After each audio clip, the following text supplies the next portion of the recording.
Welcome, guys, to another episode, the 50th episode to be precise, of the Gamers Roundtable show. I'm Leaf X, the host of the show here, and if you don't know what we are, we're gamers that talk about video games. We do this every week at 7 p.m. EDT. Actually, we're currently about 15 minutes late, but expect that from us. We tend to do that from time to time again. But I'm going to go down the line and let you guys know who you'll be listening to this episode. We've got the ever-faithful Charles at the end there. Hello, Charles. Oh, I think Charles actually died out on us. All right, we'll go to Matt. Matt hasn't been here in a very, very long time. I wonder if anybody remembers. He was about 25 episodes or so, maybe, that he was with us. So, hello, Matt. Thanks for coming back. How's it going? Good. How are you doing today? Doing good. Doing good. Doing good. We're going to talk about some video games. I've been on here. It's been a long time. I'm so sorry. Life happened, and I had to attend. Life. Let's go back to Charles because he's rejoined us. He's had some computer problems, it looks like. Hello, Charles. I hate my drivers right now. I just hate them. Well, Windows it looks like 8.1y. Google Plus is doing some updates to how Hangouts works, and I think that's causing some issues. As we realized, my camera had some issues before, hence the different camera angle this time. You have to use a different computer because for some reason I just could not get it to work on my PC. But anyways, once again, we are the Gamers Roundtable. We usually have more joining us, but it seems everybody's life, as Matt said, has gotten in the way there. But we're going to start it off just by talking about what we've been playing this week, and then get into some gaming news, have some discussion, and if you're watching, you can join the live Q&A at the side there, and we'll answer your questions to the best of our abilities. And if you're watching on YouTube, make sure to just leave a comment underneath the video. We'll be able to see it, and if you're not watching live, we'll be able to comment to it later. So yeah, let's go down back to Charles again and see what he's been playing this week. I've been playing Dota. Some dotes. Some dotes. Yep, playing some dotes. Getting better? I just realized. What? Getting better? Are you international tier? No. So that may take a bajillion years or something like that. That's a lot of years. It'll take a while. Have more faith in yourself. Maybe I should consider quitting my job first if I was gonna. Definitely do that. I'm gonna get into professional Dota. Can't let my career get in the way of my gaming career. No. You can't have any of that. Nope. Ain't nobody got time for that. And anything else besides Dota? Ingress, obviously. Of course, Ingress. As always. As always, Ingress. Recently... was I level 10 by the time that I did that? Oh, yeah, I was. So, yeah, I hit level 10 last weekend, and this weekend I got one of the highest tiers of the badges that they have, the Guardian Achievement, holding a portal for 150 days without losing it. And for people that don't know Ingress, I want to let you know that is a very impressive feat because living in the area we are, we have very active users of this game, and portals flip at least once a week. So getting even up to 10 days, or even just the bronze can be difficult, just because how fast the portals here flip. Just because very active user base. But 150 days is extremely impressive of no one destroying that portal. Yep. I have it presently at 151 days. It is in the middle of nowhere, so good luck finding it. And even if you do find it, it is very well shielded, so I continue to wish you good luck. That's awesome. I'm going to need to help you guys get me up to that point as well, too, because that's, in the area I'm in especially, it's we'll ferry you out to a remote region. We'll take a boat and we'll go to an island. we'll submit a portal in the middle of the lake, and 6 months later, when it finally gets approved, we'll walk over there because it'll be icy. Yeah. Now, Matt, have you played Ingress at all? Do you know any idea what it is? I have no idea what either of you are talking about right now. So, Ingress, we've explained this at least once every episode, I think. The idea is it's a phone app game that you get on here that's real time. You actually have to use your GPS, Google Maps, you have to go to locations, and these essentially at the very low level, these portals popped up, and there's two teams. Both teams are trying to capture portals, so you have to go to these portals to capture them. You have to go to portals to destroy them. and the idea is just to control as much territory as you possibly can. It's cool because you're playing with other real players in real time. You're looking at your scanner on your phone, and these portals could be appearing or disappearing depending on if people are creating or destroying them. So it's really good. It gets you moving out in your city as well. So if you do plan on getting it, are you on Android or iOS? I am on everything. Everything. All right. Well, then the best experience is on Android because that's what it's been built for. But it recently came out to iOS. But if you plan on doing it and giving it a try, talk to us. We'll help you through it, and make sure you join the Enlightened because that's the good team. That's the good team, right. yeah. But yeah, I'd say look it up. Check it out on Google. See if you can just get a YouTube video or anything just to give you another synopsis. But it's fun. It's more of a you do it as you're doing things kind of thing. I know there are a lot of people like Charles himself that will go out and actually schedule a part of their day to go out and do some ingressing. So it can be fun and very very in depth. There's a lot of backstory to it too, which I've not even touched on. So I couldn't tell you anything about that there. But yeah, if I say give it a shot. Download the app, see what's going on, and see if you can get interested. But we're trying to convert everybody we can. On that note, Matt, what have you been playing this week? This thing. The Last of Us Remastered. That's finally come out. And have you played it on the PS3 yet, or is this your first playthrough? No, I played it. I've beaten the game on the PS3 17 times. Okay. Holy crap. It's my favorite game ever created ever. Well, I guess that makes sense that you purchased it for the PS4. Yeah, and I took the plunge and I traded in the GameStop here in the U.S. We're having. I don't know if they had it up there where you guys are. EB Games is the equivalent. Yeah, they had this deal going on where if you traded in your PS3 copy of The Last of Us, you got half off The Last of Us Remastered. And since Sony already bumped down the price of Last of Us Remastered to like $40 or whatever, yeah, I got it for like $20, which is one hell of a deal because I never, even though I played the game so many times, I never got to play the Left Behind DLC. So my girlfriend and I sat down and played through the Left Behind DLC. And that was it was pretty cool. Yeah. That's awesome. Now I've been looking at gameplay and screenshots, and the jump that it made from the PS3 version to the PS4 version didn't seem as big graphically as it did from the Tomb Raider PS3 PS4 version. Now, have you noticed huge differences, or the amount of detail that they've been able to achieve by simply bumping up the quality of the textures in the game is beyond anything I can even comprehend. I went back and I played The Last of Us on PS3 before I got the PS4 version, right? Mm-hmm. One last time, one last hurrah. I'm going to see what all the hubbub, was about. If there really is that big of a difference between the PS4 and the PS3 version, and there totally is. Not to spoil anything, but there is a scene towards the very, very beginning of the game where Joel, the main character you play as, is outside. And you can actually physically see the individual splatters of blood and rain on his face that I'd never noticed before. That's pretty impressive, then.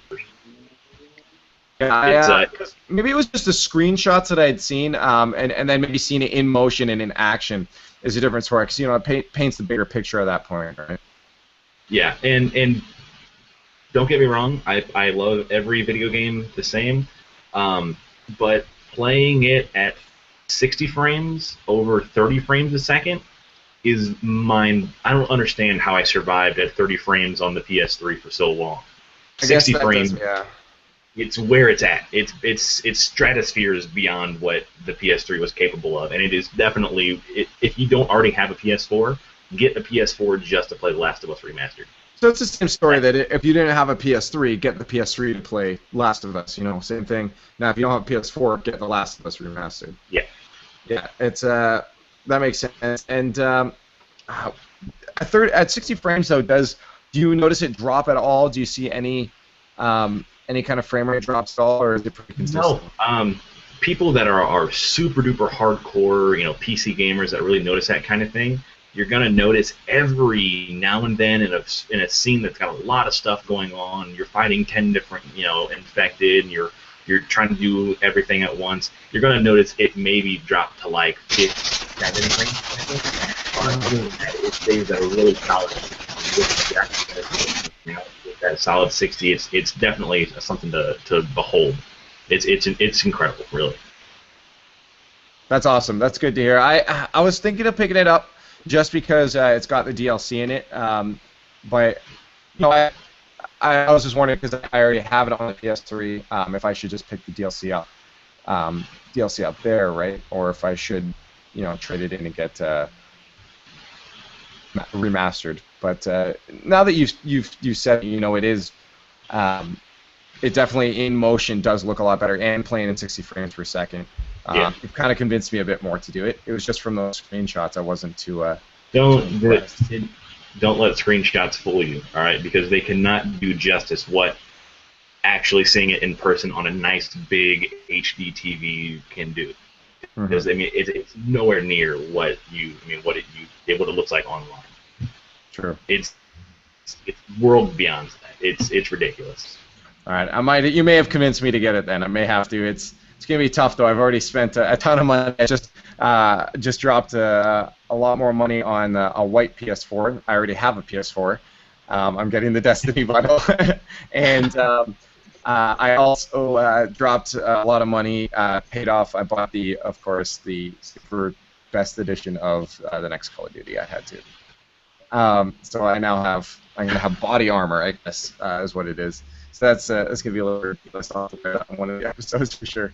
Now we have Shane joining us. What a special treat! But his mic is muted at the moment. I think he's having some audio issues. So when he's ready, he can unmute himself, and we'll see if we get some noise. So be warned, if you hear noise, that is what is going on. But in the meantime, I guess I'll talk about what I've been playing this week. I've been playing. I just picked up on the PS4 Towerfall Ascension, and I am loving it. So I guess that was the game that originally came out with Ouya, and it was exclusive to the Ouya. Now a lot of people are like, what's that? If you don't know, the Ouya was this little Android box that, and it was a $100 box or something like that, that plugged in TV and had access to the store or their own store, that game, Towerfall, was one of the games available on it. Now, obviously, the guys that Matt makes games, I think, is the guy that made it.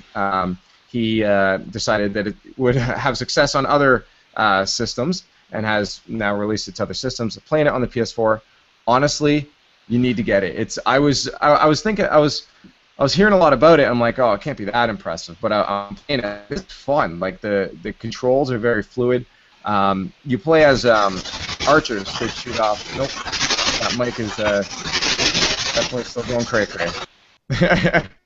So you play archers, and you're in these little rooms, and you have enemies coming at you. You can shoot your arrows in different directions. You got dash attacks or dash movement and stuff, and it's fluid, wall jumping, edge hogging, all that kind of stuff.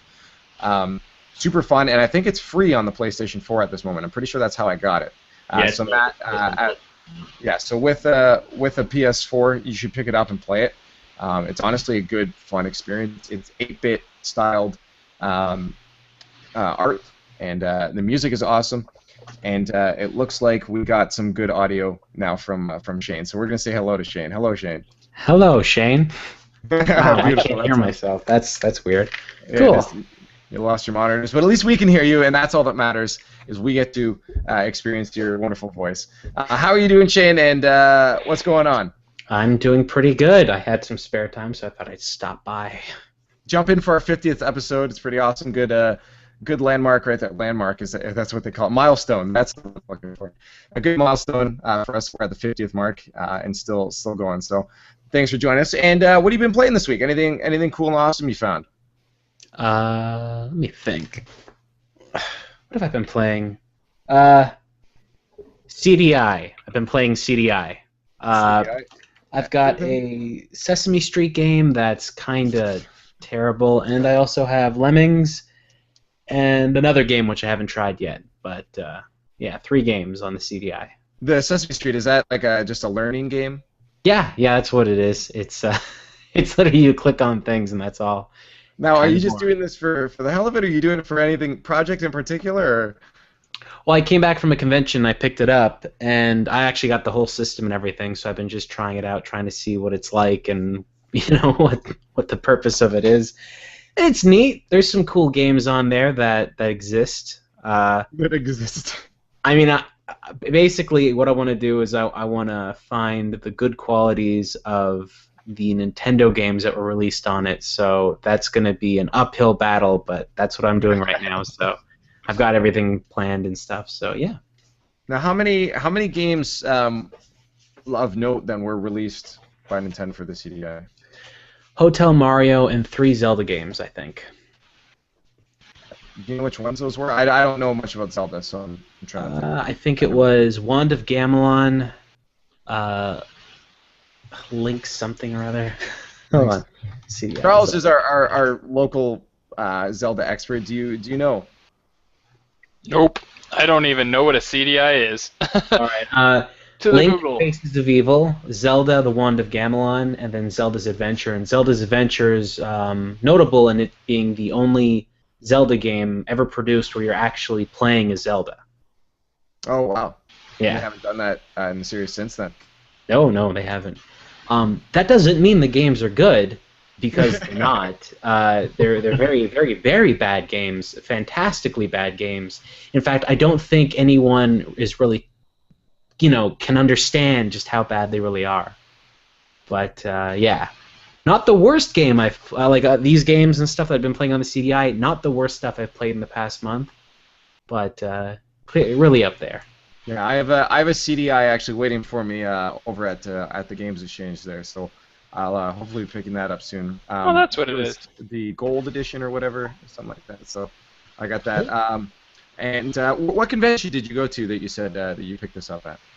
I went to Too Many Games in Philadelphia, and then I also tried to find some more games at Con Bravo in Hamilton recently.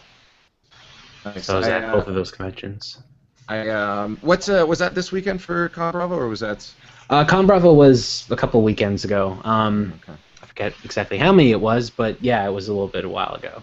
It was a nice convention. These, if they're local, the only one I recently went to was the Amico Minicon.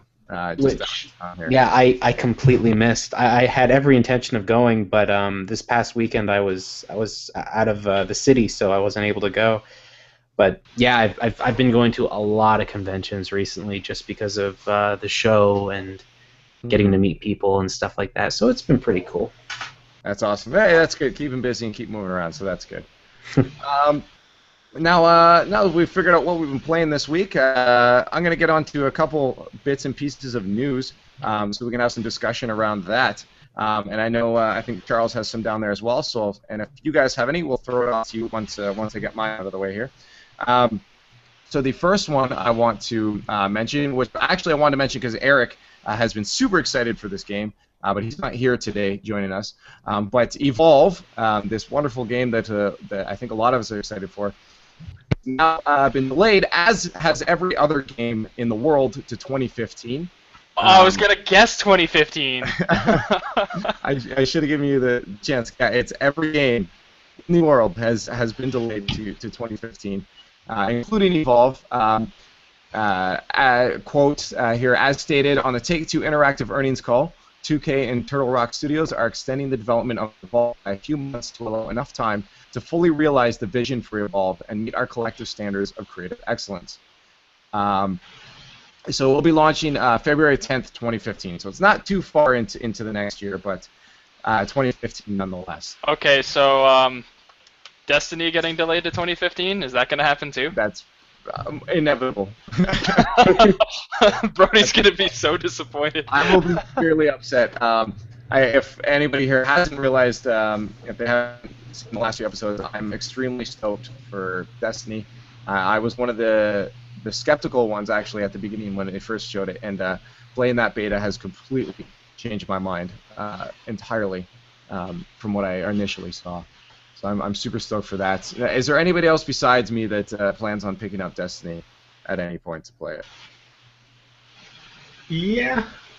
I mean, I was like you know, I was super skeptical about actually, I was like, oh, Bungie, yay, they haven't made a Halo game in like a couple of years, and they kind of fell off the map for me because I was such a big PlayStation guy. Um, but after the alpha and the beta and reading everything I could possibly read about it online, I went and I pre-ordered it, and I pre-ordered like the not the map pack, but like the big expansion thing they're gonna do, and I was honestly thinking about getting a white PS3 or PS4, um, the just because I think it would look nice, but Yeah, I don't have the money for that. Oh, okay, sure, fair enough. I don't really have the money either, but I did it anyways. So I will have story of my life, a black and white PS4 come this September. I'm trying to decide whether I should play. I think I should play Destiny on the white one, or should I just play it on my original one? I think I'll play it on the white one. Man, it's first world problems to the max right now. I don't know which game or system to play my game on. It's too tough. It's a hard knock life. But the next bit of news I have is BioShock.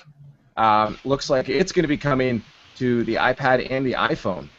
I saw that. Not just a secondary game, like it's the full, complete experience being ported over to iPad and iPhone. And something about not just the fact that that's kind of cool, but something about that just kind of blew my mind. The fact that tablet and phone gaming is getting to the point where they can run games that were on a generation that is still not even dead yet of console gaming. And it just blows my mind that something like that is already being put into a tablet. Well, form those factor. games weren't very, very demanding as far as specs were concerned. Like, those were released, years ago? But I'm interested to see how they're gonna handle the input for those games. Yeah, because the first-person shooter with multiple buttons and stuff. It says, well, here's a statement from them that they announced BioShock will be coming to the device as a premium-priced mobile game later this summer. BioShock will bring the complete experience of the original genetically enhanced action-adventure first-person shooter to iOS devices, while offering optimized touch controls and full made-for-iPhone game controller support. So you will be able to use that Apple controller, I guess, that they have. I still haven't actually seen a picture or anything of it. I don't think. I just know that it's around. Yeah, you'll be able to play BioShock on your iPad or your iPhone. And I think, yeah, it's true that they weren't, as intense as some of the games now, but it still kind of made me realize that tablet and phone gaming is becoming more of a serious thing, and it's not. I guess to me it was always the same way that PC gamers looked at console gamers. That's the way I looked at mobile, phone gaming. For the most part, was that it wasn't a serious thing. It was a casual experience. It wasn't real gaming, and now it's just kind of making you realize that you need to do real games on there now. And there are a lot of good games on mobile, and that actually kind of brings me to the next piece. Is the Humble Bundle Mobile Sticks is actually active now. So if anybody's interested in the mobile Humble Bundle, you can go and get that.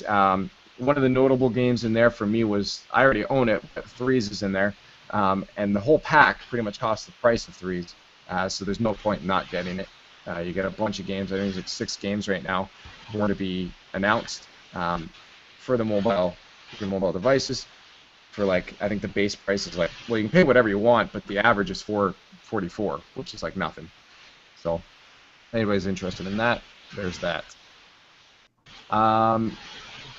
And speaking of old games coming to newer devices, I never played Resident Evil, but I could now because it's coming to the PS3, PS4, Xbox 360, Xbox One, and PC. That's the one that was on the GameCube, as far as I can see here.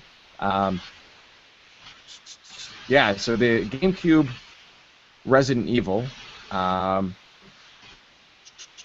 I see here, originally released in 96. No, it wasn't 96. Remade in 2002 from the ground up for the GameCube, is now being released with complete model enhancement, 1080p support, 5.1 surround sound, and you can also switch between the 4:3 ratio, or you can switch it to the 16:9 widescreen ratio if you want in game.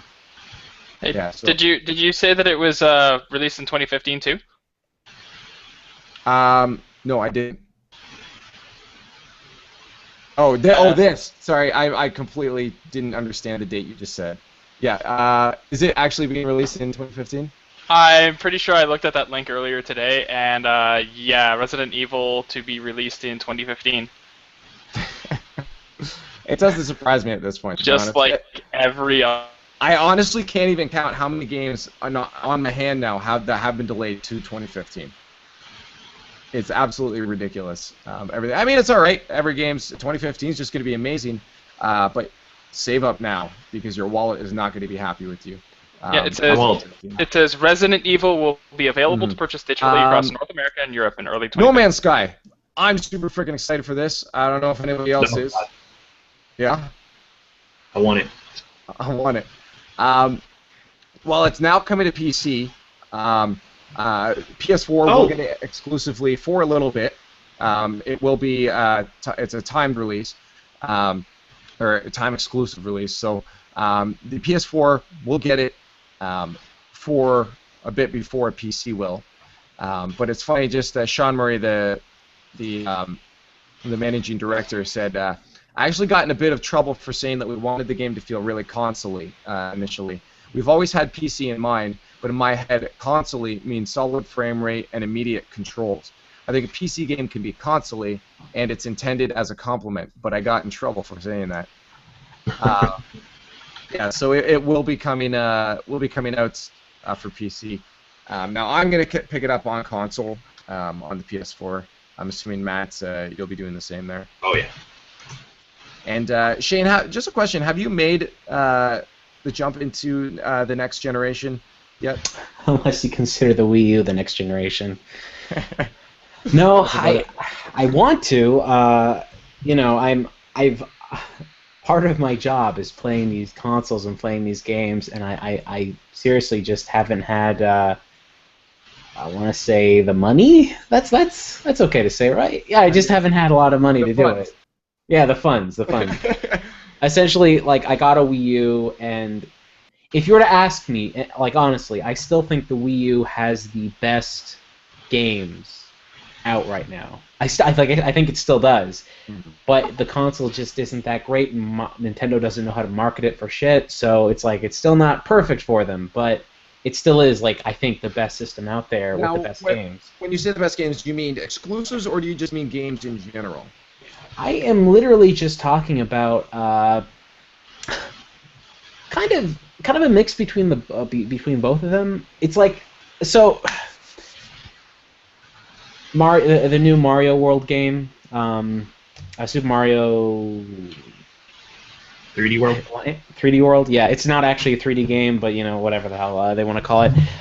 It's got Pikmin 3, Wind Waker HD, I think, is better than the original Wind Waker on GameCube. I think it did a lot of improvements, and it's really cool.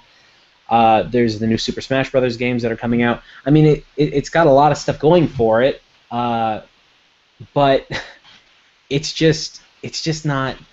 maybe the system isn't great. That's probably what it is, but the games are really good. I want to get a PlayStation 4 because there's a bunch of games on there I want to play. To be quite honest, there isn't too many games on the Xbox One I want to get, so the first system I'm probably going to pick up from the new releases is probably going to be the PlayStation 4 first and the Xbox One just a little bit after that. Mm-hmm. But they're expensive. Well, yeah, and that was my goal as well, too, and that's what I've done, except instead of buying an Xbox One, I've gone and bought another PS4. Yeah. I mean, that's pretty much where I'm at right now. I really want both systems because I want to play games on there, but I just haven't had a reason to. Because one of the games I was looking forward to playing was Titanfall, and that came out on PC, so yeah, I didn't really need a console for that. I'd say one of the funnily enough as well too, going along with Sony's decision to have a white PS4, Xbox has announced that they will have a white Xbox to be released with Sunset Overdrive. So that may be the one that I end up picking up because I did want to play Sunset Overdrive. That's developed by Insomniac, and I've generally always liked their games. So Yeah. that may be the one I have to pick up. I know my friend's convinced just because he likes all his systems to be white. It matches along with his color scheme. So I guess. I really didn't care. They could honestly, look green for all I care, but yeah, I guess I guess it depends if you're going to be at home and there's no one else seeing the stuff. But if you have for me I have a lot of people over. I like some of my stuff to be aesthetically pleasing. Just color coded. I get that. yes. Yeah. Also, by the way, Zach and Sarah will be very happy that it pronounced aesthetically correctly that time. And so if they're watching, yay for me. That's the thing. I guess Shane, you just answered it, but Matt, does color of system have any influence over your decision on which one to buy? I am a very, very big fan of Apple. I'm a huge Apple nerd, and I like everything I own to be white. But somehow along the way, everything I own is now black. My PS4 is black, Xbox to the is dark black, side. my iPhone is black, my iPad is black, my Vita is black, the inside of my DS is black, outside's red, that doesn't matter. Somewhere along, I used to have white everything. I had a white iPod, I had a white iPhone, then I upgraded to everything, and now everything's black, and it's full of smudges, and I hate it. I would love to get a white everything, or at least just white stickers. That would be a lot better. So yeah, color does, yeah. Hi, Shane. Hi. I think we lost Brody. I'm back. I'm There back. we go. It looks like us in this area, along with Charles, here, tend to be having some internet issues. I don't know. It's a worldwide. It's a Canadian conspiracy, I guess, at this point. Shane, you're next. Trey, my connection is stable. Is it raining outside? I can't tell from my basement. No, it's nice and sunsetty over here. All right, whatever. Yeah, We're it's cool. Yeah, it's at this point though on the colors, everything I own now has to be black, except for obviously you see just behind my head here. There is a clear Xbox original and a NES, but those are the only things that generally don't fall into the color scheme. But besides that, every console I own is black. My phone's black, my camera's black, computer's black, keyboard's black, speakers are black. Everything is black. I think it works. Black just goes with everything. Charles, I'd ask you the question too. Does color change your decision on whether you're buying something or not? Not really, but if it had to be any color, it should be green. It should be good. Hey, green's a good color. I will go along with that one. I'm having serious network issues here. That seems to be the trend today. All right, so No Man's Sky. I'm stoked for that. Still gonna get on PS4. World of Warcraft. Anybody here play it or have played it? Nope. No. Never touched it. We all stayed sane. So the World of Warcraft actually just noted that they've lost 80,000 subscribers, down to 6.8 million in total. It's the only lowest since 2006. Yeah, only 6.8. Only 6.8 million. Not that much. Which is unreal that a game that was still boasting those kind of numbers.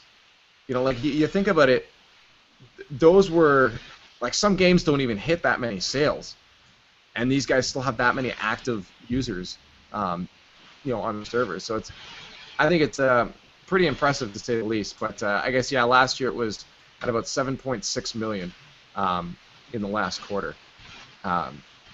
So it's definitely impressive what they're doing there.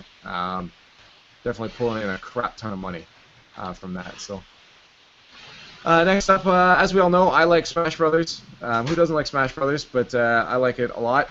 And Digimon actually has a brawler per se coming out, and it's going to be released in North America as well for the PS3 and Xbox 360 only. It's called Digimon All-Star Rumble. It's more of a 3D brawler, though. It's you can move around in 3D space. You got 6 axes to move on. So you might want to check that out if you're ever interested in those fun brawlers. I've only seen a little bit of gameplay for it now at this point. Doesn't look like it'll be anything too crazy competitive, but I could be wrong just from what I've seen there. So check that out if you want. All these links, by the way, if you're watching, are going to be shared in the Google Hangout.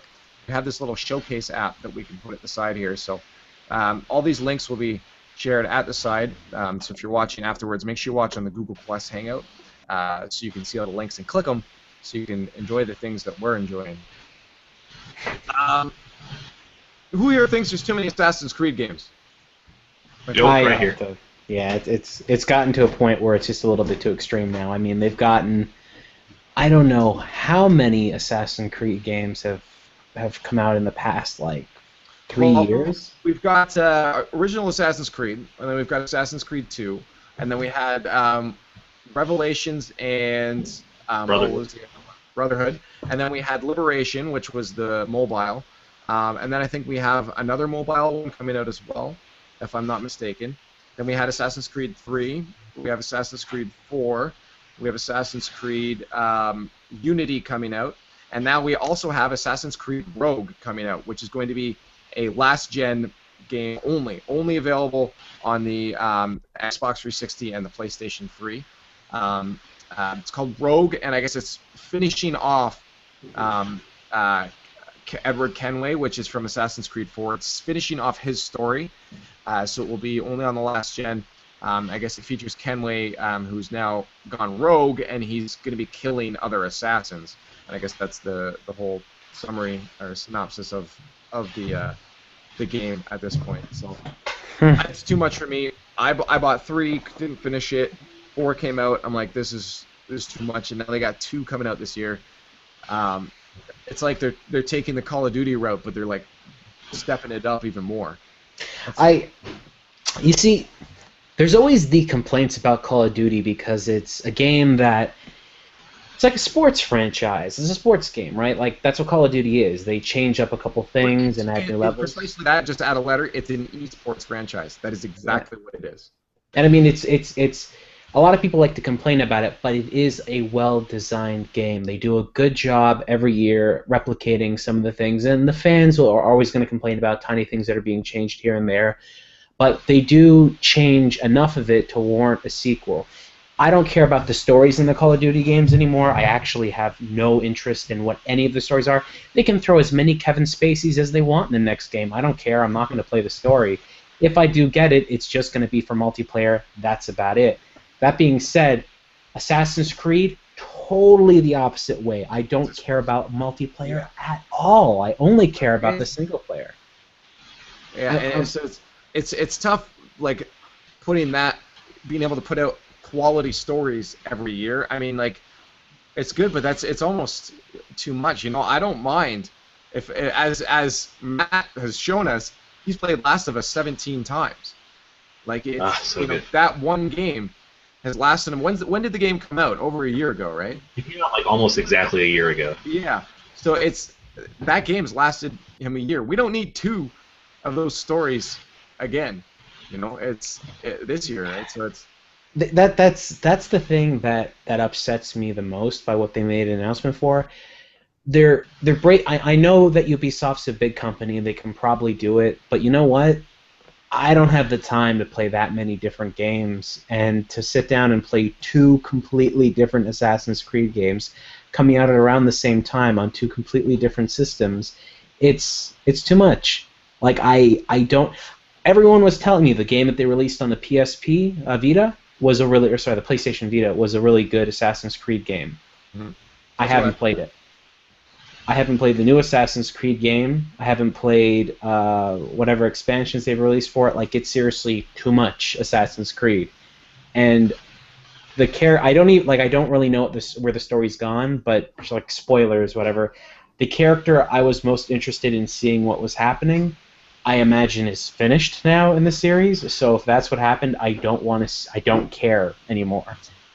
They keep going in these very strange and bizarre and wild directions, and it's not making for a compelling story because you as a player can't relate to it. It's like a good movie needs characters that you can relate to, and the Assassin's Creed games have become less and less about I really don't know if the story's been that involved with the humanity of everything. Well, I do have a counterexample of that is that Assassin's Creed 2, I think, was relatable, and I think that's why a lot of people remember Ezio Auditore as one of their favorite Assassin's Creed characters because, he was that. Nice, the 3 games guy. he was in, Mhm. yeah, they're awesome. They're all if you're a fan of Assassin's Creed, don't play any of the if you don't even know what Assassin's Creed is, don't play any of the other Assassin's Creed games. You play 2, the one that came after that, and the one that came after that, and that's all you need to play. Because just to see Ezio's story go from the beginning to the end in that little trilogy there is perfect. And that's what Assassin's Creed should have been. But what they did was they got that, and then they did 1,000 other things, and it doesn't look like they're going to stop. I haven't played any of the Assassin's Creed games on iOS, PSP, DS, or any of the other platforms they've released the Assassin's Creed games on. I haven't played the multiple versions that exist or the expansion packs or DLCs they've released since the initial releases of the games. And it's too much. That's what I tell people. If they haven't played Assassin's Creed, I say skip 1, don't play it. Play Assassin's Creed 2, play that series. Now, if someone says they want a pirate game, I say play Assassin's Creed 4. That's a pirate game. It's not an Assassin's Creed game. It's a pirate game. And I just never tell anyone to play Assassin's Creed 3. But it's you're right. I think Assassin's Creed 2 was definitely the best out of the series entirely. I am a little bit interested, to be honest, in Unity. Not at all in Rogue, but I am in Unity just because it is set in an interesting. It's the French Revolution, so it is an interesting time zone. This is the thing. I like that stuff, but for me the Assassin's Creed 2 and the 2 that came after it, those games were most interesting in the past. I don't care about the future anymore in that series. You wrote the future out with a stupid bang, so I don't care about the future anymore. That future world does not interest me. Yeah, after they did that, I was never interested. Yeah, it's just really my favorite parts are when they deal with the past and they're dealing with the historical pieces back then, and they make these games really good. There are moments in Ezio's timeline where you're running through these historical characters that are based off of real people that really existed in real timelines, and it's really neat to see these characters interact with actual historical events. But then you go to the real world, and it's like, I'm so epically emotional, and I don't know if I can deal with being an assassin. Shut up! Oh my God, shut up! Stop being a character. No one cares. Why would anyone write you in? It's like somebody wrote the most annoying character to be involved in the story and be voiced in the most amazingly annoying way. And he's so unsure of himself, he doesn't know what he is. In the first game, it's like he doesn't know any of his backstory. I don't know what assassins are. I'm not an assassin. Why are you guys holding me prisoner? 2 seconds later, in the next game, well, I knew about assassins all along. Didn't want to lean up on it. Get out of here. Oh my God, you're the worst character. And yet they made his story the focus of every single game. Yeah, I think what they need to do is take the fact that they do the historical part of it so well and make that the game. And another thing too that actually absolutely really pissed me off when I was playing the last Assassin's Creed game. Look, man, I don't care anymore. But this whole thing of his background, his pool of genetics is so mixed. I don't know, what is he? He's Israeli in one, he's Italian in another, and then he's native in one. Dude, your family line didn't go that wide. You know how a tree works? It spreads out. It doesn't spread in. And that's what it seemed like to him. All of his family members were like a big pool of people. Apparently the planet was his family. And then they came together at one point. That doesn't work. It spreads out. And all these characters, there's no way that your uncle was an assassin this is... did anyone watch Back to the Future to understand how family lines work in a freaking time machine? The way that they did this story was you'd expect... The first character, what was the guy's name? The dude that was running around killing people in the mountains in Israel? Oh wow, I'm brain farting now. Yeah, because the character was so uneventful that nobody even cares about him. We're gonna call him Assassin Number 1. So Assassin Number 1. Altair. That's Altair. Altair. You never see the connection between Altair and Ezio. Like, there's no connection there. You don't feel like these two family members ever actually truly met each other or had any kind of bridge or connection or anything like that whatsoever. That's the thing that sucked so much about that. They didn't do a good job at making the backgrounds and the characters and the family lines interesting enough for you to care about, because this whole future world or whatever, you don't need that. You made Watch Dogs. Watch Dogs works in the future. What you're doing here doesn't. And every time they introduce the assassin in the future, it feels like I'm playing a paperboy that just shouldn't have a gun. It's like something like that. Totally didn't like the future elements in that game. No, I agree. And another thing about Rogue is that you're speaking about multiplayer. Assassin's Creed Rogue will not have multiplayer, and I almost see this as a bit of laziness, I think, on their part. That this is the last bit of support they're giving the last gen. We want to push it out, have people buy it, but we're going to focus all of our resources on something else and not spend money on this. It almost seems like a little bit of laziness to me. If you give it 2 months, Rogue will be out with an HD remake on the next gen anyway, so it doesn't even really matter.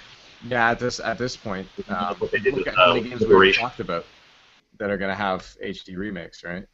I mean, look, I get that Rogue is... I believe me, I get that Rogue is coming out to the original platforms, but the fact that they're like exclusive to the old generation, fuck, really? You're spending all that money making that game. You're either doing one of two things. You're either not making a good game, or you're making a good game, and then you're just telling everybody, I'll focus on this one. This one's the one you should be focusing on. Dude, marketing works in a very specific way.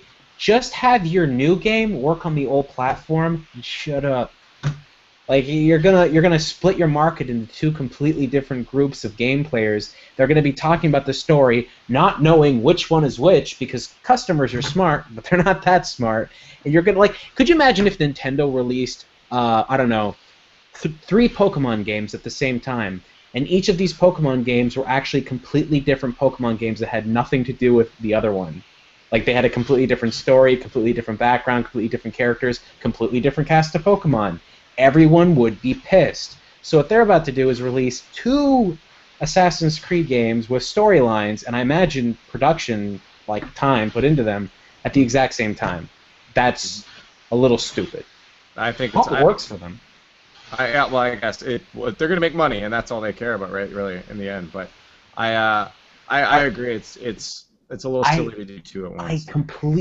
This is my problem. I completely believe they're going to make money. I think they would have made more money if they just made one game. You know what I mean? Because then they're selling one game all the way through instead of 2 games at half the sales. I think you may be wrong on that. I think what it is that they wanted to finish off the Edward Kenway storyline, right? And they wanted to finish that off. So to do that, if they wait another year, it might not sell as much as it would this year because people are still interested in the storyline. But they also want to attack the next generation systems where people don't have that many games to play. People are going to buy pretty much anything that comes out at this point.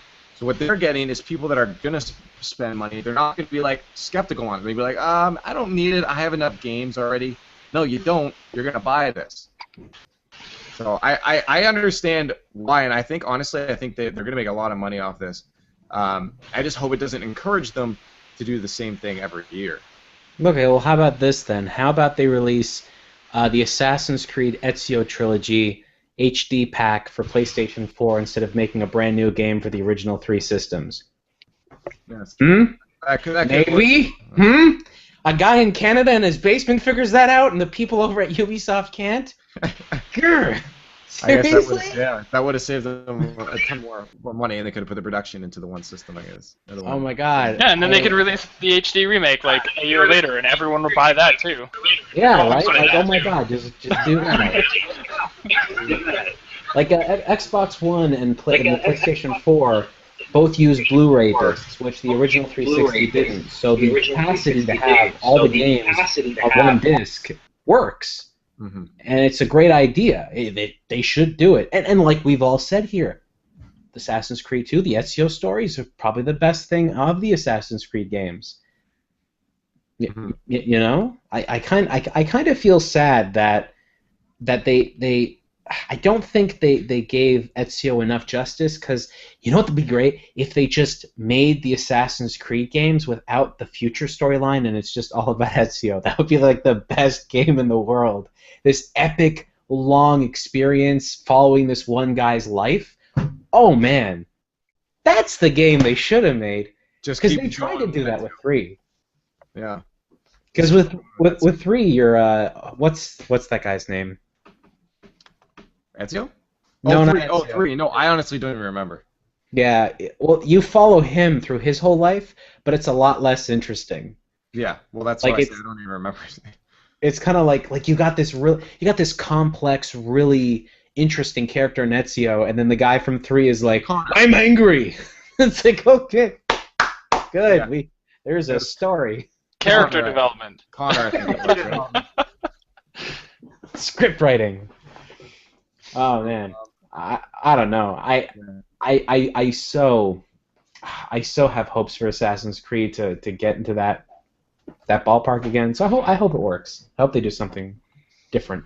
I think we'll figure it out. And again, as I said, I'm slightly excited for Unity. So we'll see. I want to see more on it before I jump on the boat and pick it up. But we'll see. But Unity may be the next one to pick up. It all depends. As I said, Destiny's coming out, and I feel like I'm gonna sink a lot of time into that. So I don't think you're gonna. I do not think you're gonna be the only one doing that. I think a lot of people are gonna be playing Destiny.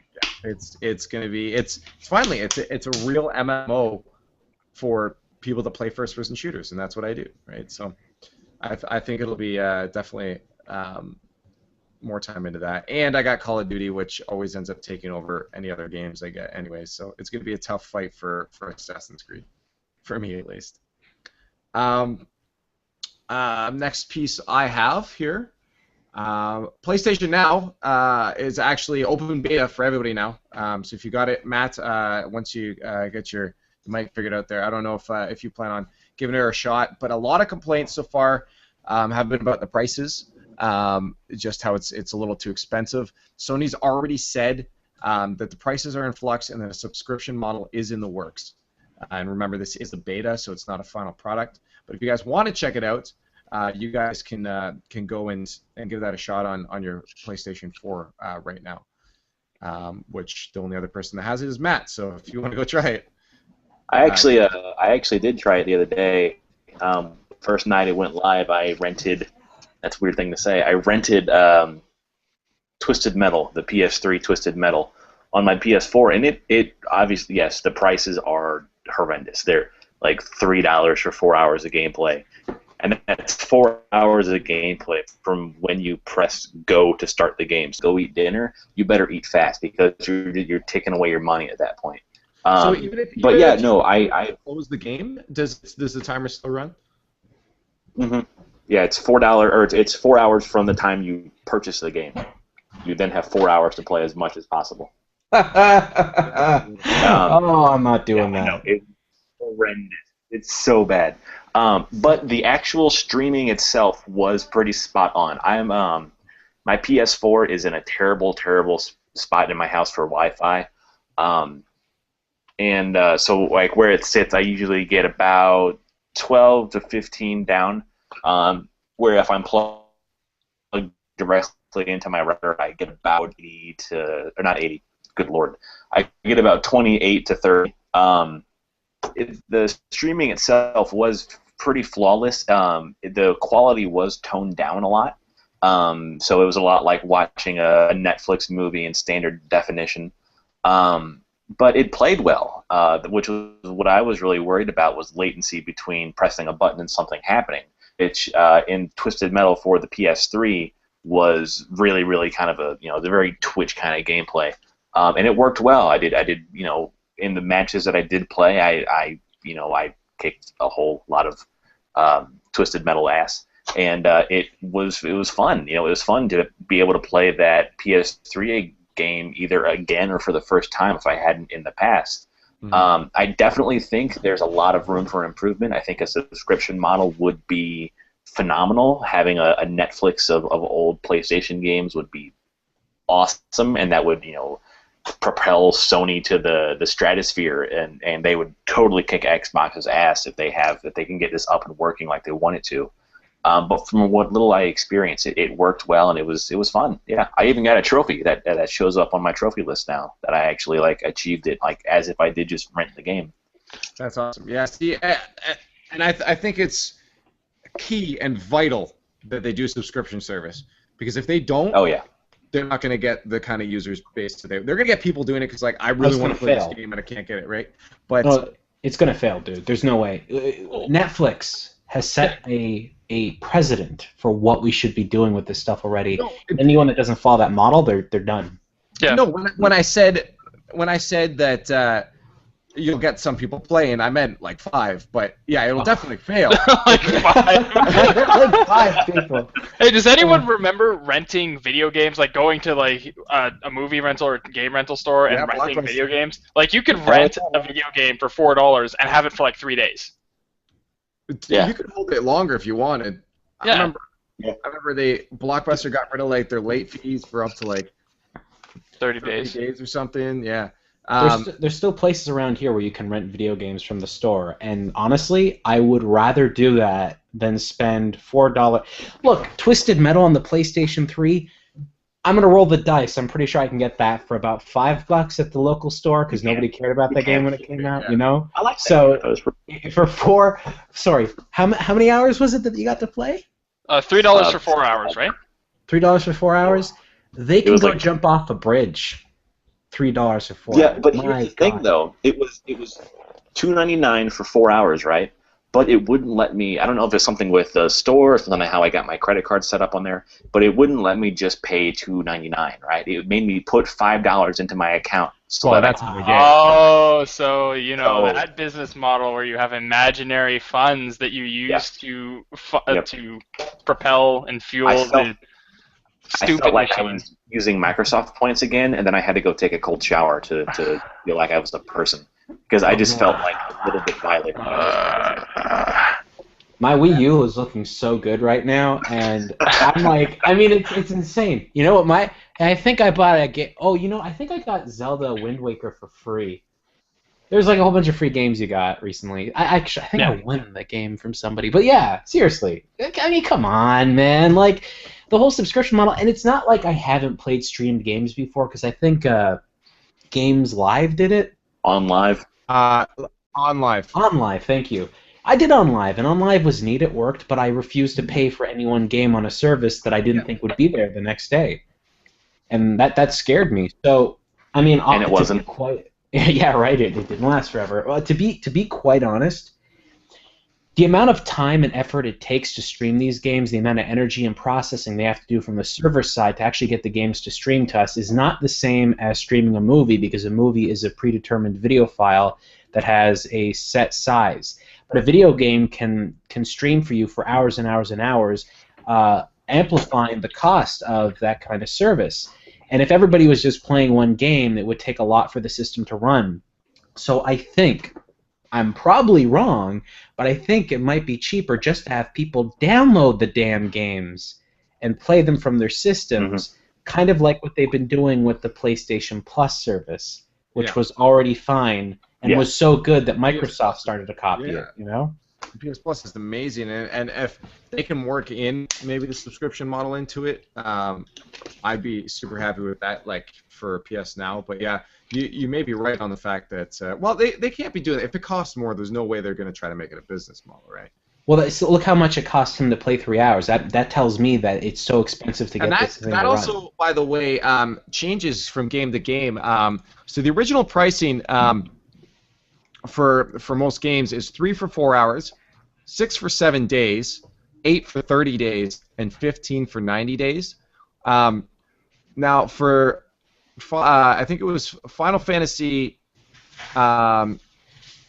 which was Final Fantasy 9-2, I think it was, or no, 13-2. That's what it is. Final Fantasy 13-2. Yeah, it for 4 hours it's $5. For 7 days it's $8. 30 days it's $15, and it's $30 for 90 days. And isn't the game? If someone pointed out the game is available for like $15 now. Yeah. And it would cost $30 to rent it for 90 days. Honestly, look, you pay for PlayStation Plus, and then they give you this streaming thing on top of it. Otherwise, I don't think I'm going to pick it up.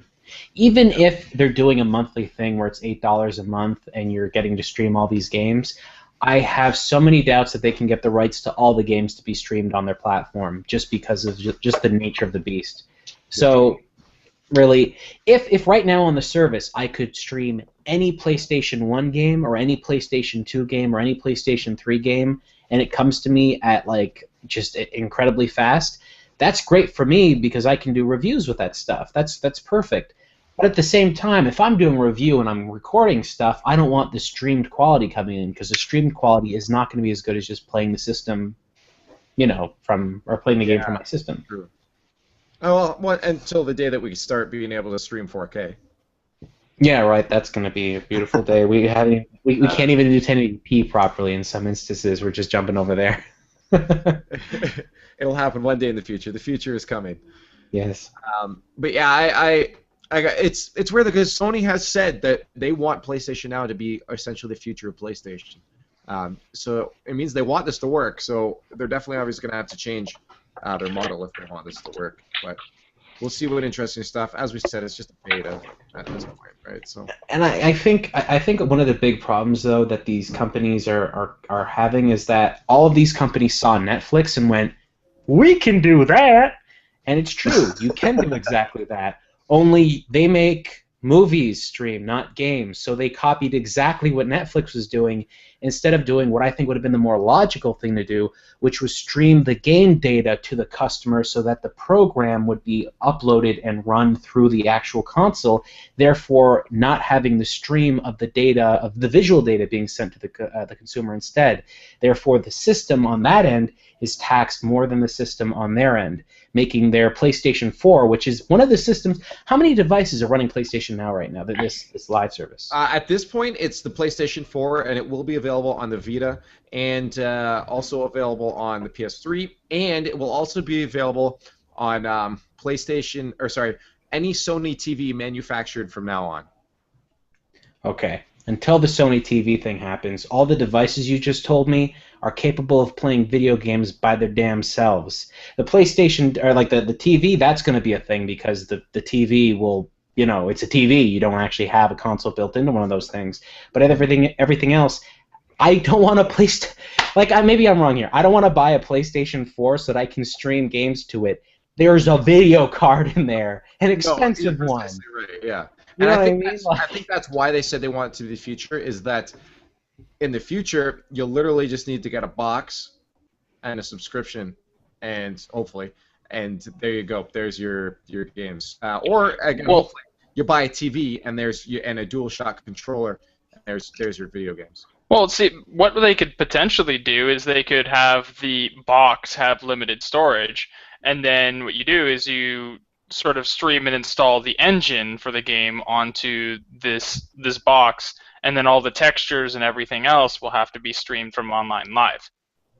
Yeah, I mean, see, you could do stuff like that. What blows my mind is, look, guys, it's not hard to play older games. My PlayStation Portable can play PlayStation 1 games, and I'm pretty sure those things can be bought for $5 for nothing at like a convenience store. This right here, GCW Zero, this has every single NES, Super Nintendo, Sega Genesis game, all the Game Gear games, Sega Master System games, a handful of Sega CD games, every single, I think, Neo Geo Pocket game, all on this system, and it all runs without streaming, and it's not expensive.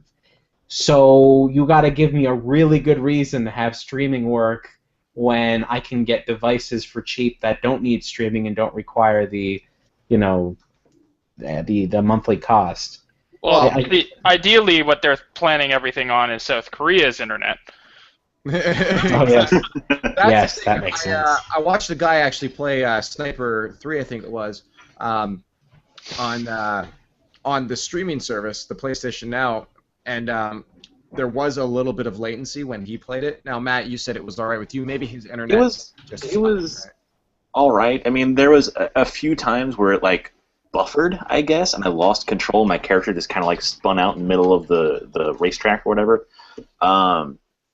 So I mean, it wasn't anything worse than buffering a Netflix movie, but I mean, it is in the early stages, so I give it a little bit of slack. Again, yeah. Anything. Keep in mind, anybody watching too. This is a beta, so anything we say is just critique on a beta. Anything can change, right? So.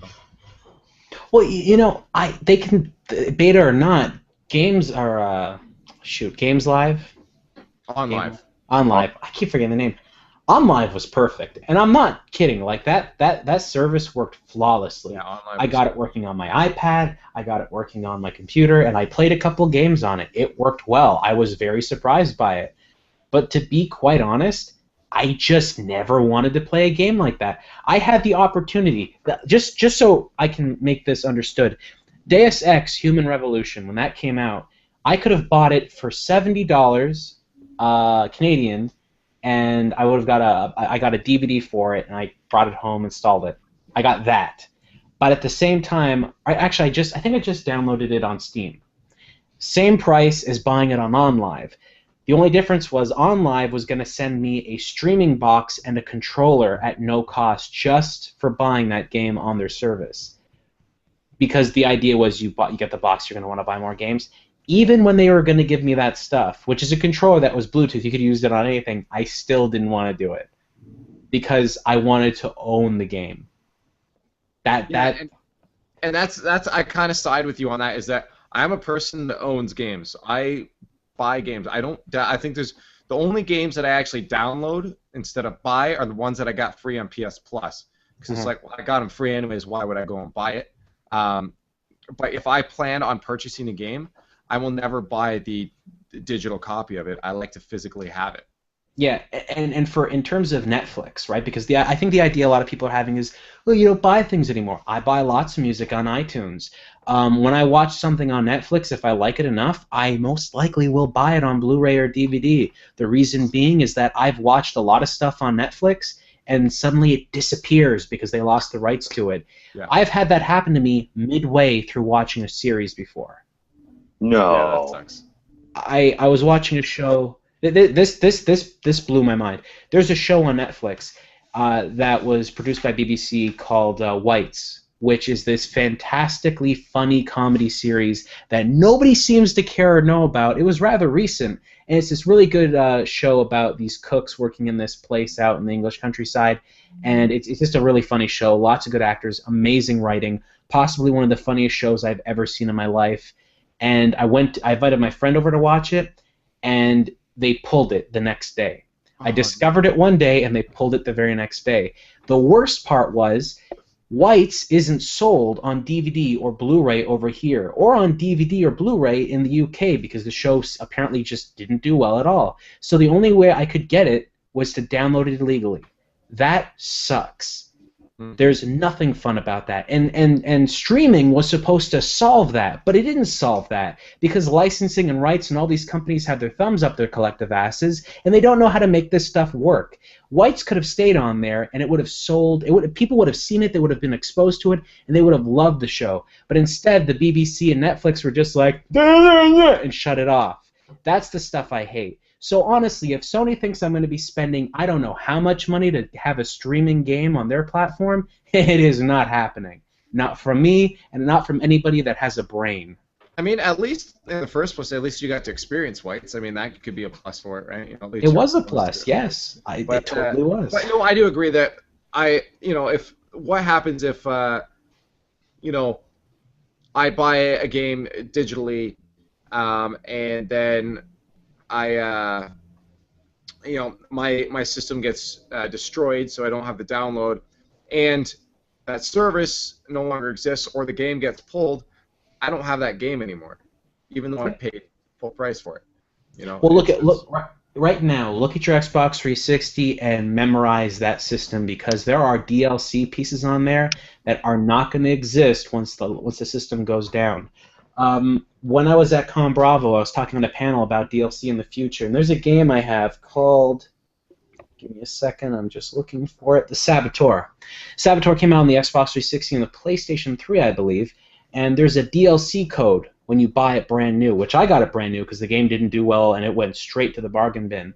And the DLC code, which by the way, I don't care about, I'm not really upset about this, but the DLC code apparently shows boobs. That's all it's for. It just shows breasts on the female characters that are at strip clubs or something.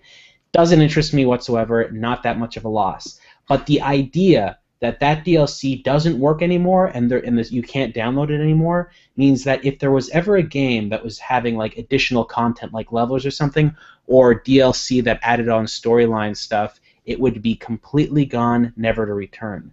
That's the kind of stuff I really, really don't like.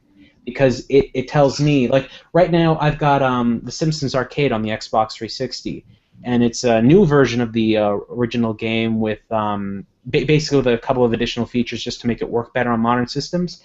That game you can't download anymore. They pulled it, and it's only on my Xbox 360. And if anything ever happens to that hard drive, it's gone forever. Yeah, exactly, and that's the point. I like to own it. It's also just the the keepsake you can put on display and have it there and show it to you. You can lend it to your friends. You can't lend that Simpsons game to your friends right now.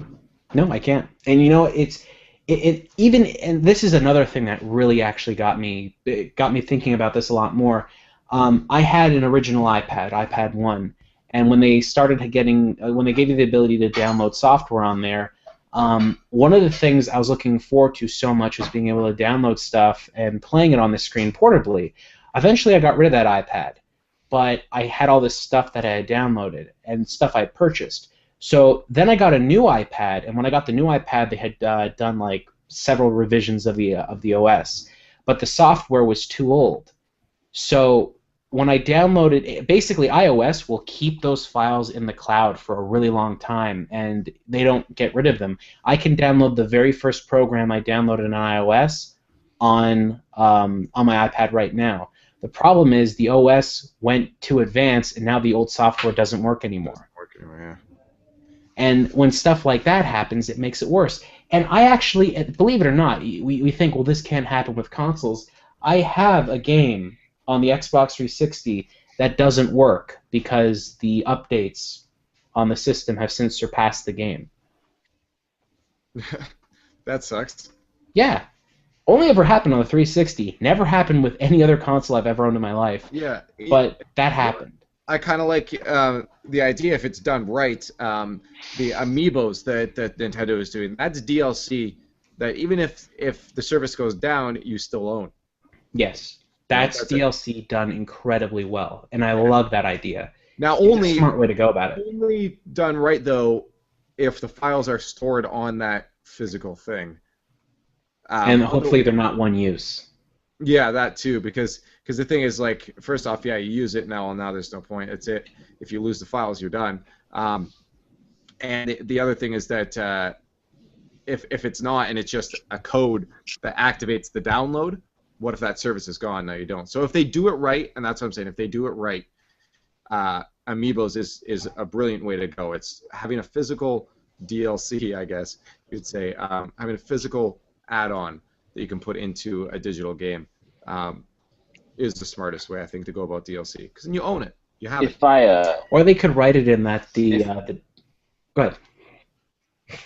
Oh, sorry. No, I was just going to say, if I remember correctly, the Amiibos use the same type of technology that the Skylanders, the Spyro Skylanders, and so Disney Infinity figures made. It's the same as most Android phones use nowadays as well. It's near-field communication is what it's called. Mm-hmm. And even just the smallest little NFC chips can actually store data. So they're not going to be a one-use thing. You can take your little Amiibo figure, you can train them up all you want, and then if you let's say you go and you sell them to GameStop or whatever, or Games up there in Canada, they can take it, they can erase it, and then somebody else can use it. So they are multiple time use things. So it is. I agree. It is a very, very good way of doing a kind of physical DLC. Now I wonder if with that, now that kind of got me thinking when you said train. With Smash Brothers, you're correct. You can train your Miis, I guess, and your amiibo. So that'd be kind of cool. I wonder if you could train them and people start trading and selling. That might be an interesting second. Well, if it's digital, people can hack, and if people can hack it, I think that's where you're going to see. Yeah, especially if it just uses NFC, and since Android phones have NFC, and Android phones are open source, I guarantee within a month somebody's going to be able to get a Mario amiibo that has like. Oh, looks like Matt was the next one to have his internet cut. Who's the next person that's going to get voted off the podcast? What he's saying is like it's the tiny little chips that are in the statues, and it's true because there's like devices about this big that people put in their pockets, and when they're walking, if they're in like a big city and they're walking by a bunch of other people, sometimes your credit card has the near field communication thing on it, so you can actually tap it on a register and pay for things automatically. Yep. Well, with that little box, somebody can walk by and then scan your card, and then suddenly they can charge a bunch of things to your card. That technology's been out for a while, so people know how to take advantage of it really, really well. And that's a credit card, man. That stuff is secure. Yep. So, honestly, if they can do that with a credit card, I think they're going to be able to do that with an amiibo pretty easily. And welcome back, Matt. We're saying that, Matt, you were the next to get voted off the podcast there. Right after we were talking about how your internet was the beast. Actually, it's getting really stormy out here, so I'm getting kind of. True say. Well, yeah. Anyways, I hope to see a lot better stuff. I hope to see a subscription model from now. I'm looking forward to it, and I do plan to give it a shot. I'll probably just buy something, spend $3. I don't care. It's $3, and try it out myself as well too, so I can let you guys know next time. Yeah, that's PlayStation Now. The next bit I had up is actually, I forget, that might actually have been it, I think. Oh, the last thing was Tropical 5 is banned in Thailand. What? Sorry, why? Thailand has banned Tropical 5 because, if my page starts loading properly, oh, this is why I hate going to websites nowadays, because you try doing stuff and all of a sudden this pop-up comes up that says sign into your Facebook or Google Plus and stops you from reading. Calypso Media has today announced that its latest strategy game, Tropical 5, has been refused a retail release in Thailand by the country's Board of Film and Video Censors. According to Thailand's Ministry of Culture, Tropical 5 contains content not appropriate for the current situation the country faces. However, it was not revealed what exactly the content is. Yeah, so apparently it's the country is saying that it's too controversial for their consumers, I guess. Okay, I gotta read up Thailand. Is there a dictator there or something? Yeah, so the idea is, I'll finish the article here. Oh, 500 Days of Dictatorship. Oh, yeah, buddy. You don't want to have that game there. Don't give people ideas. Yeah. So our distributor, Stefan Marcinek, the global managing director for Calypso, has said, our distributor has been working hard to gain approval for the release, but it seems that the Board of Film and Video Censors deemed some of the content too controversial for their consumers. This does not sound like it could have come from one of El Presidente's own edicts from the game. Or does sound, sorry, like it could have come from it. So, yeah, it's probably El Presidente, which is the dictator in the game. So again, correct me if I'm wrong. The dictator from Thailand doesn't want to have a video game out about dictatorship in not Thailand. Oh, yeah. It looks like the dictator in Thailand doesn't want a video game about dictatorship in general. I guess the idea is because it's a very tongue-in-cheek, as actually exactly what he says, tongue-in-cheek humor, and it's sarcastic, and I feel like maybe they think that the people of the country will see that sarcasm and be against their government. even more so if they aren't. Dude, if you're rolling with a dictatorship, I'm pretty sure they're already against you. Yeah, I think he doesn't want anything that could help them further their opinion of the situation. Are they playing Tropico? I mean, do they even care? Like, regardless, if you want to play it, just don't go to Thailand because you're not going to be able to. So. I'll put on a laptop and play it my damn self if I so please, because I'm from the country of freedom. Hoorah! Your door gets broken down. There's tractor. That's awesome. Now there's another thing I had there too, but I'll let Charles talk about it. Charles, you had a couple. It looks like there. If you want to throw those out to us. I did. A couple news articles. So someone put them in there. Maybe it wasn't you. I'll read them out then because they were actually on my list as well. One of them is about video games being linked to well-adjusted children. Here it is. So the idea is that playing a small amount of video games a day actually helps children adjust to life, I guess. So I'll just kind of read it out here, the first little bit. According to a new study published Monday in the Journal of Pediatrics, children of ages 10 to 15 who play a small amount of video games each day show slightly higher indicators of psychosocial adjustments than kids who play no video games at all. The children who play an hour or less each day were found to possess higher levels of life satisfaction and pro-social behavior, in addition to lower levels of externalizing and internalizing problems. However, researchers don't recommend letting kids be glued to their gaming either. The study found that children who consistently played games for more than 3 hours daily were linked to the opposite effects and were considered less adjusted than those who gamed a little or not at all. The study, however, reminds readers that while the findings are consistent and significant, the changes on both spectrums are small.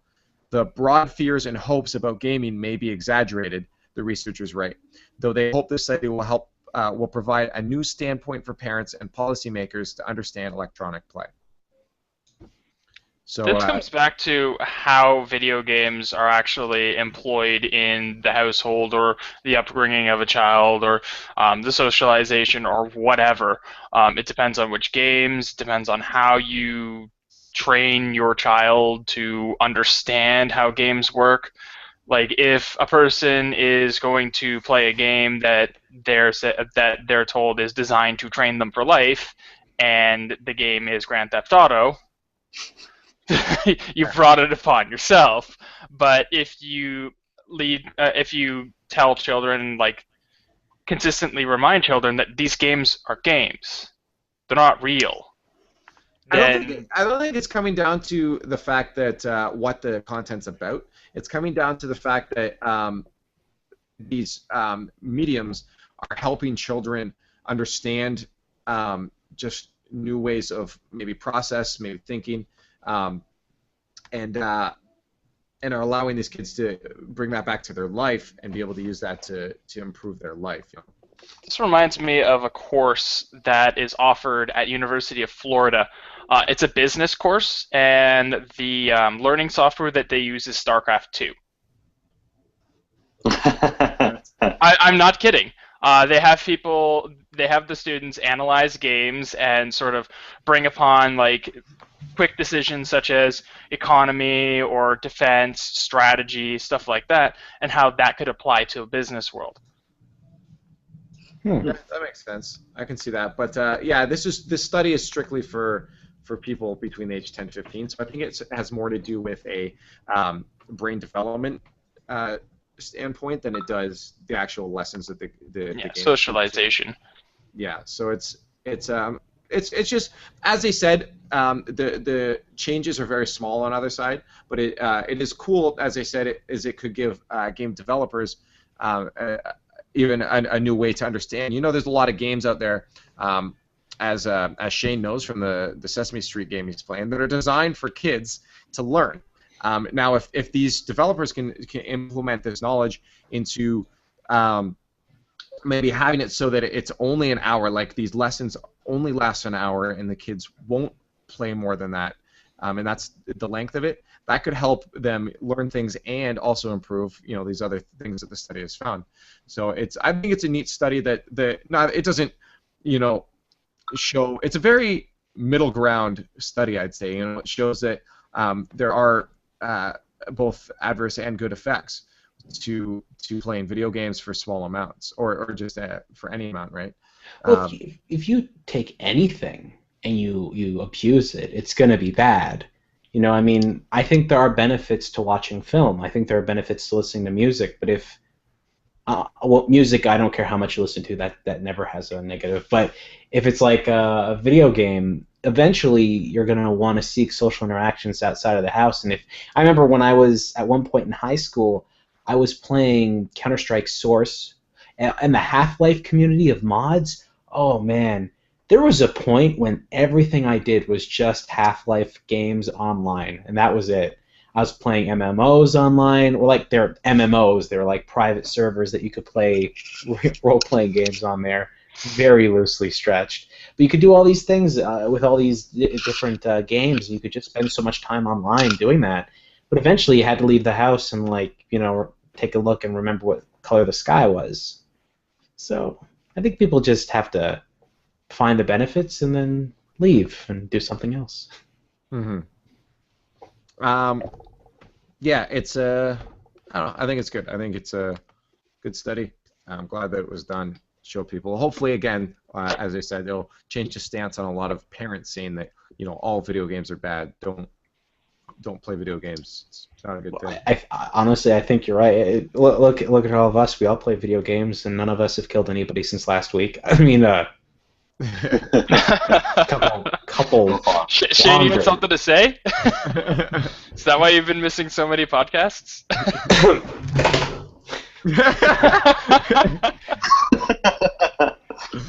And he wasn't at conventions. He was out doing other things. Yeah, no, I think that's his code word. Yeah, convention. Killing convention. Yeah, so there's that. And the last thing that's on our list here for news, unless you guys will have other things after this, is Sheik. What gender do you guys think Sheik is? From Zelda. Female. And it's Zelda, isn't it? Yeah, and it seems obvious, but there's always been debate. There actually has always been a lot of debate about that Sheik is a male as well, because it is a female wearing traditionally male clothing. Well, the point was she was supposed to hide. Sorry? She was supposed to hide and become and be undetected by Ganondorf, and that's why Sheik. Yeah, and now would you say male or female? Oh, female. Sheik's female. Yeah. Some people. Here's a quote from one of the male side of things. This one cosplayer that said that it's already established that Zelda uses magic. So in my mind, it's really not a big leap to believe that she just turned herself into a different person. Ultimately, I choose to believe that Sheik is a guy, and because it sounds more magical to me. And illusions aren't magical? Sorry? Illusions aren't magical? Yeah. But the point of this... Sorry. I have to hide from Ganon. Quick, grow a penis. Like, I mean... man, like, come on. It's Sheik. Just a scarf, if anything. I don't... Anyways... Nintendo actually, Polygon reached out just because she has been announced as a playable character in the new Hyrule Warriors game coming out. Polygon actually reached out to Nintendo and officially asked, and Nintendo's official line, quoted from Nintendo's senior product manager, marketing manager, Bill Trinan, said this: "The definitive answer is that Sheik is a woman, simply Zelda in a different outfit." So we officially have canon. This is canonically correct. Canonically correct. That's the word. That Sheik is now definitively a female. So if there's any naysayers out there, you're now wrong. Hey, Nintendo, this is Polygon. We have a question to ask you. Why is nobody buying the Wii U? Oh, do you want to answer that? Hey, is Sheik a female? Get the fuck out of here, Games Journalism. Jesus. Yeah. This, So this is a bit much, man. Like, Polygon hasn't been doing well lately because no one's going to the site. You want to know why? mhm. Hey, is Link a boy? If you ask Nintendo that, I'll find where you live. It's not a hard jump. But yeah, that is interesting. Well, I actually use this. I don't go to many websites anymore for my news. I actually, for the most part, I use Reddit, gamer Brody, news. you are the news. You already I know the am news. You're telling the news now. This is where we find out the news. That's true. Can't give away my secrets, my sources. But I actually have. If anybody wants to find out things on the go, even smaller bits, I actually have a cool app that I actually have. That is, it's called Appy Gamer. And you can download it for your phone. And every once in a while, it'll just pop one in the notification about a new breaking news about things happening. So a new important article, so you can find out things on the go. No, we are the news, but we are the discussion behind the news, and that's why people still need to come to us. Breaking news: Sheik is a girl. This would be breaking news. What? Almost 20 years ago? I've also realized now on my screen, it's gotten dark that it looks like I've gotten into almost a horror film situation now. If you're watching on the live stream, That's why I bought this other light. we don't need lights. We are gamers. Set up your Tetris light somewhere so that you can illuminate yeah, a that's small actually portion right. of You your know what I room. do down here? I load up these lights over here just so I have secondary lighting just around so that it's always lit. I actually do have lights. I just hadn't turned them on before the show. I just forgot to do that. I'm gonna admit it. Flat out forgot to do that. That's it for my news. Now, Charles, Matt, or Shane, I don't know if you guys have anything else that you'd like to throw out there to discuss. I know Shane usually likes to get a rant or two out. I don't know if you have any this time, but if there's anything you guys want before we close her off, I'd love to hear that. I'll tell you a story about this weekend because I have to share it because it's just so amazing. My wife was having tooth pain, and we were up north in a town called Bancroft. Okay. And there isn't a video game store there. There's an electronics store there. It's a very small place. Mm-hmm. And we were at the emergency room. She's totally fine, by the way, but we were in the emergency room just trying to get an MD just to see her mouth. And we're going to the emergency room? Cool. iPad, phone. I had a whole bunch of stuff to play because I knew we were going to probably be waiting there for a bit. So there's this kid sitting in front of me, and he is looking bored. For 5 minutes, he's just like this. And he wasn't there for any reason. I think his mom was going there for some reason. He was just bored out of his mind. So I turn on my GP0 or my GCW0, and I load up just any random Mario-friendly game that the kid could play, and I moved it over, and I saw his dad there, and I went, "Hey, does your son play video games?" And then the dad goes, "Video games? Well, sometimes he plays a phone, but no games." And the kid didn't know what I was holding. He didn't know what Mario was, and he just looked at me like, "Get away from me." And I was just like, wow, I'm up north, and they don't know what video games are here. This is a weird, magical place. That's not even that far north. I just Googled it. Right? Oh, that scared me. I mean, they obviously have people to play video games there, but I was just like, this is a weird place. I went to a convention, a rock convention. It's called the Jamboree. This was a really neat place to go to because I've been going to video game conventions pretty much forever, so I've never been to these kind of places before, and this is a convention for people that collect stones and gems and that kind of stuff. And man, these people were haggling like they were looking at a copy of like Wind Waker for GameCube. Man, they were on all fours. Oh, what is that? Action 52? But they were just talking about like Pyrite and Fool's Gold and stuff, and they were really going around that. I'm just like, I am in this is what it looks like when this is what it would be like if one of my parents went to a video game convention and saw me there. They're like, all these people are weird. And it's just because you're not into the subject matter that they're into. And for the first time, I knew what it really, truly was like to be in a community, in a group that appreciated games and appreciated the same thing I appreciated. Because I've never been to a convention that wasn't about something I liked before. I mean, I like rocks and everything, but you know, it's just rocks are pretty all right. You can make campfires with them.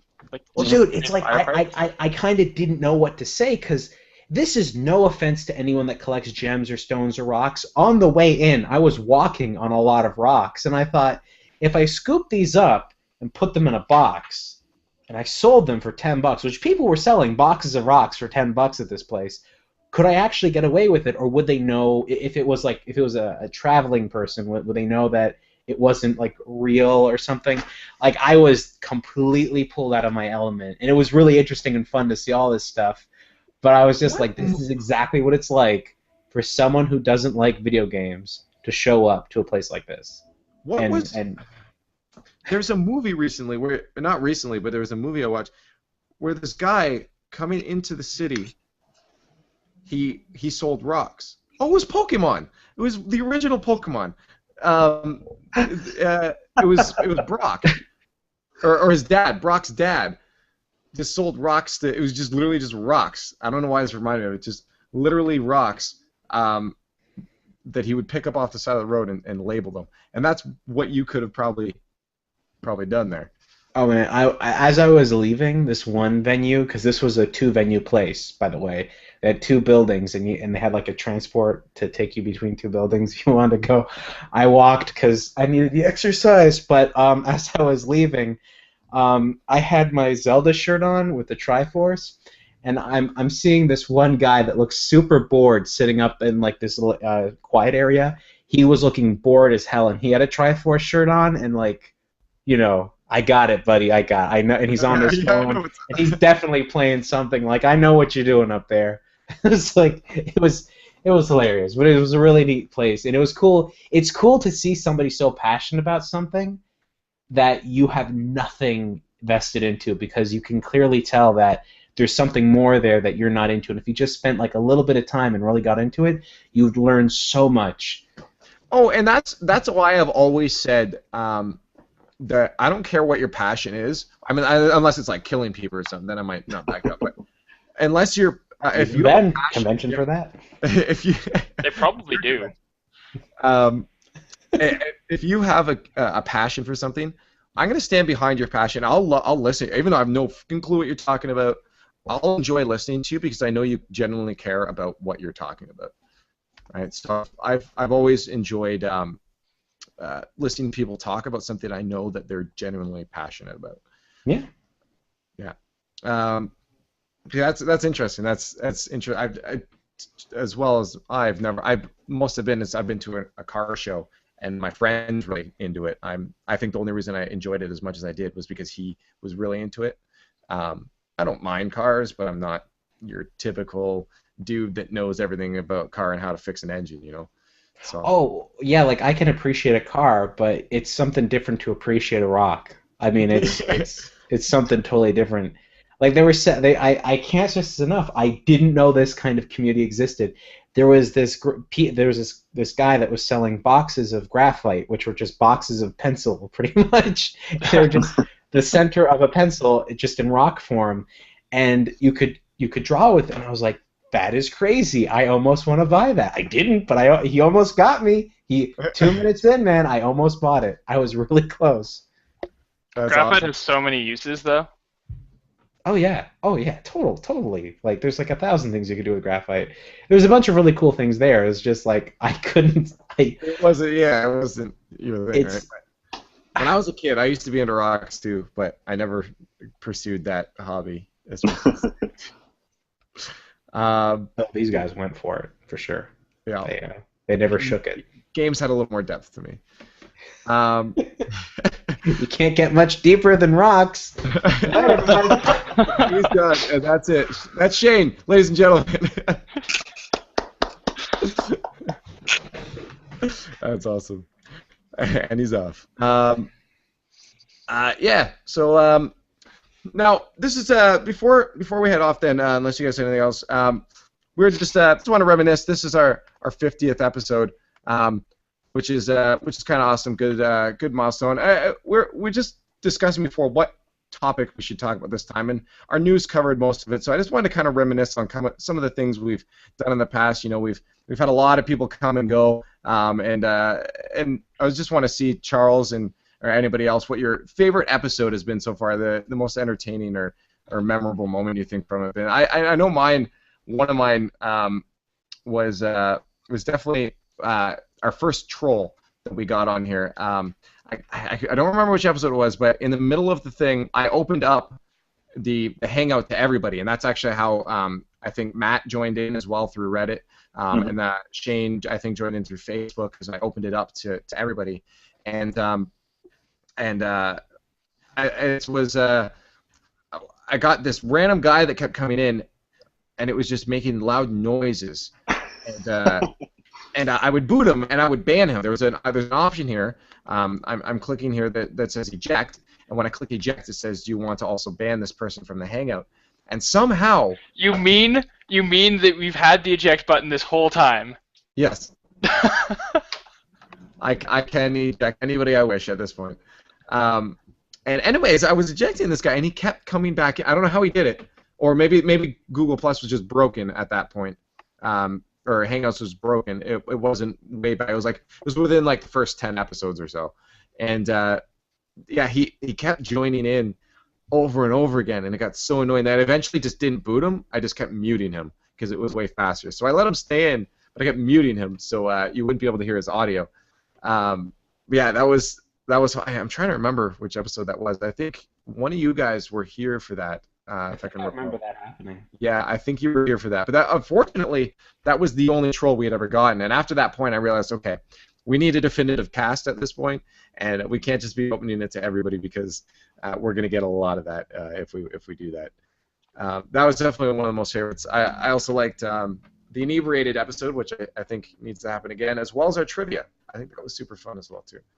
We need to have another inebriated episode. Charles went ham on that one. That was definitely my favorite one so far.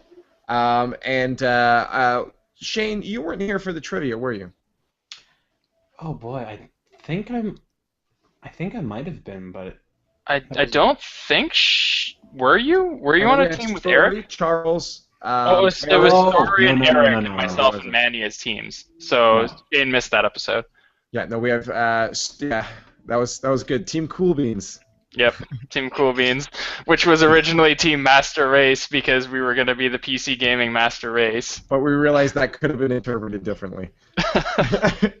Then again, I guess we had multicultural team there, so it would have worked. But yeah, it was fun. I think I'm putting together a lot of trivia bits. I'm putting together some more trivia at the moment. So hopefully in the next bit we'll be able to have a trivia episode. We have a drunken trivia episode. Drunken trivia episode. I don't know how well that would go. You know what we should have? We should have a drunken trivia episode where we're around the round table like we were last week at Brody's apartment. Yeah, if you watch the last episode, I got a little distracting, but we did it all in my location because everybody that joined in the podcast happened to be from this area. So we all joined around my little footstool, which was round, and it was the actual Gamers Round Table. So that's actually it's right behind me now, but the actual Gamers Round Table. But I think another trivia would actually be a super fun one. Hopefully Matt and Shane, you'd be able to join us for something like that, because I think you guys, Shane especially, I'd like to throw some crazy questions at you. Watch me be wrong. Every single time. When was Nintendo founded? 3 weeks ago. Shit. 1999. A girl. A girl. That would be the best question to ask. Oh my god. Because then you get so many people with their philosophies. On the hardness scale, where does diamonds lay? Oh, that's not wrong. That's easy. Ask him about all the trivia knowledge he picked up while he was there, or the rock trivia knowledge. We could have rock questions. It'll be great. Beautiful. It'll be the first geological video gaming podcast ever. That's awesome. In the next couple episodes, then that'll definitely happen. So I'll keep you guys in tune with that. Now, if you guys don't have anything else to add on before we sign off, I think we'll sign off. So is there anything else you guys want to shout out before we get out of here? No, I think I'm good. Beautiful, beautiful. So to wrap it up, anybody that's going to watch here and didn't hear, we are the Games Roundtable. We do this every week at 7 p.m. EDT, so make sure you join us, join the conversation, ask us some questions. It's always fun when you guys do. And definitely join up for that trivia when we do. Give us random trivia facts from Israel. Yeah, that was fun. Saudi Arabia. No, it was Saudi Arabia, right. Saudi Arabia. And make sure you add us on or subscribe to us on Google Plus on YouTube. Right underneath my face right here, we've got youtube.com/Gamers Roundtable Show. So you can go back and watch all our previous episodes, so you don't miss anything, and so you get everything in the future. And make sure to circle and +1 us on Google Plus. So that way you don't miss anything live in the Hangout section. So let's go down the line and say goodbye, and thanks to everybody for coming out. We got Charles. Thanks for coming out, Charles. Thanks for having me. And you can follow, he doesn't have his thing underneath, so I'll let you shout it. We can follow Charles on Twitter at what? At CStovetop. And we can watch you play video games on Twitch, where? /CStove, but I haven't streamed in forever. I should probably do that. You need to get on that. Yeah, anyways, I need to go. Thanks for coming out, Charles. And over on the other end, we have Shane Lewis. Shane, where are you from? I don't know. There's this thing, Rez. What? What is it? Where are you from? Oh, it's something. I don't even know what it is. I don't know. It's some YouTube thing. I don't even care. I don't know. You shouldn't care either. No one should care. Yeah, you probably don't care, but if you want to care, just go to rerez.net or look up Rerez on YouTube. You'll find out. You'll see his face. You'll know who he is. Go check out his stuff there. That's super awesome. And I'm pretty sure if we want to follow you on Twitter, it'd be the same thing. Yeah. Rerez TV. I think that's Beautiful. my. And a face we hadn't seen in a super long time, even longer than Shane. We got Matt Chapman there. You can follow him, the Pretzel Reverend. He's on Twitter at Reverend Pretzel underneath his face there. Thanks for coming out, Matt. Hey, thanks for not permanently banning me from not being on for like 2-3 months. It'd been a while, but hopefully we'll see more of you in the coming weeks then. Yeah, school's starting up pretty soon, so I'm going to have, surprisingly, going to be having more free time than I did. So yeah, I should be on a whole has heck the of a lot more. ability to procrastinate, so he'll be doing that. That's All right, exactly right. And myself, I am LeafX, host of the show. You can follow me on Twitter at LeafX. You can also find me on everything at LeafX. Just search it in the Googs, and you'll get me. And once again, subscribe to Gamers Roundtable Show, and you'll find it there. And another quick shout out for something I've been doing too. I've been doing the ESB Game Centers for Esports Battlefield over in Europe. They have a Glory series that they run in North America and in Europe. So you can I do their Game Center recaps every week. So you can watch me recap those Battlefield games. Just go search Esport Battlefield on YouTube and search up the Game Center, and you'll get to see my recaps and top fives right there. So thanks for coming out and thanks for watching. We're the Gamers Roundtable, and join us next week, 7 p.m. EDT, same place, same time. And as always, keep gaming hard.